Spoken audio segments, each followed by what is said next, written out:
Hi అండి, అందరికీ నమస్తే.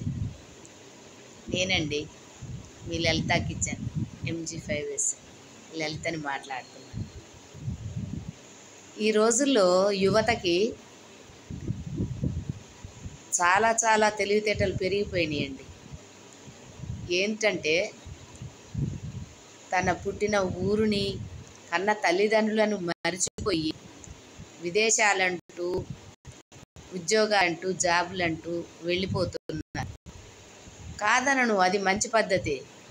సంపాదన ఎంతవరకు తల్లిదండ్రులను మర్చిపోయేంతగా సంపాదించి చివరకు తల్లిదండ్రులను కాదనుకొని వాళ్ళ అవసాన దశలో వదిలిపెట్టి వాళ్ళు చివరకు మరణిస్తే కూడా విదేశాలలో ఉండి డబ్బు కోసం పాకులాడి వాళ్ళ కర్మకాండలు కూడా చేయలేని స్థితిలో ఉంటున్న యువత ఒక్కసారి అర్థం చేసుకోండి. కనిపెంచిన తల్లిని, తండ్రిని, మన జన్మభూమిని మరిచిపోయి డబ్బు కోసం పాకులాడి మీరంత సంపాదించినా చివరకు ఎవరు సంతోషపడుతున్నారు? మీ డబ్బును చూసి మీ కన్న తల్లి, మీ తండ్రి, మీ పిల్లలు మీకు కూడా అవసాన దశ వస్తే మీ పిల్లలు కూడా మిమ్మల్ని కాదని అలానే వెళ్ళిపోతే అప్పుడు మీరేమవుతారు?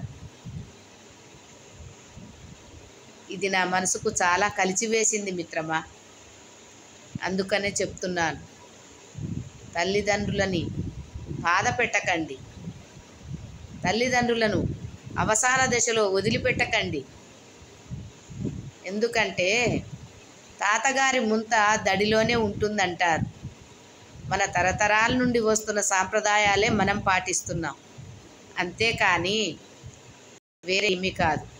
ఒకప్పుడు సముద్రం దాటితే హిందువుగా పనికిరావు అన్నారు, కానీ ఇప్పుడు ఖండాంతరాలు దాటిపోతున్నారు.